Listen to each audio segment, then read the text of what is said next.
Are you all Iowa pastors that are here tonight? Is that what I understand? Oh, well, good.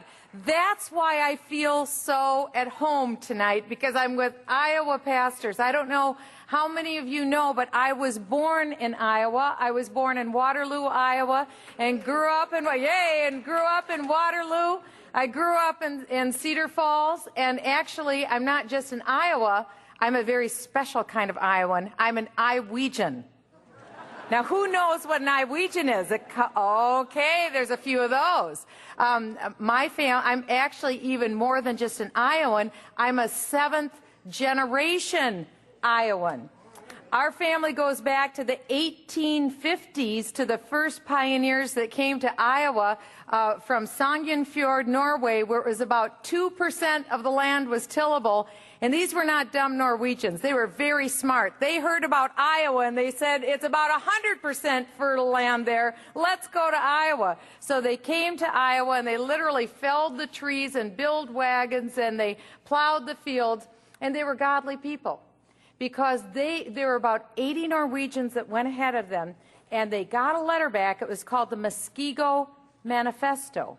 And in the Muskego Manifesto, it said, we find in America that we have civil and religious liberty, and here we can choose whatever profession we want, and no one tells us what profession we go in. This we consider more wonderful than riches.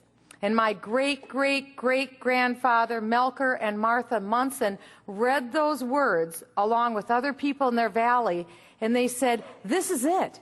This is our ticket.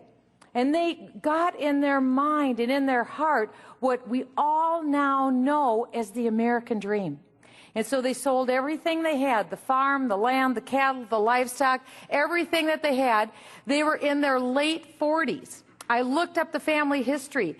Their parents lived to be just about 5 years older than they were when they sold everything and took their 5 children and bought boat tickets to come to Iowa.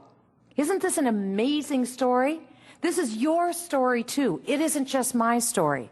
This is the story of America. And so they literally had the clothes on their backs, a couple of belongings that they could hold.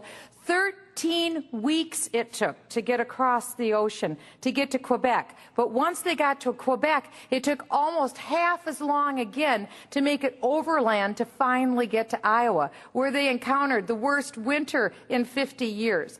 Then the next year, you have a winter like that? The worst flooding in 42 years. The next winter after that, they had the worst drought that anyone had ever recorded. Now, this is Iowa. They thought this was the land of milk and honey. Then the year after that, locusts came and ate everything that was their crop.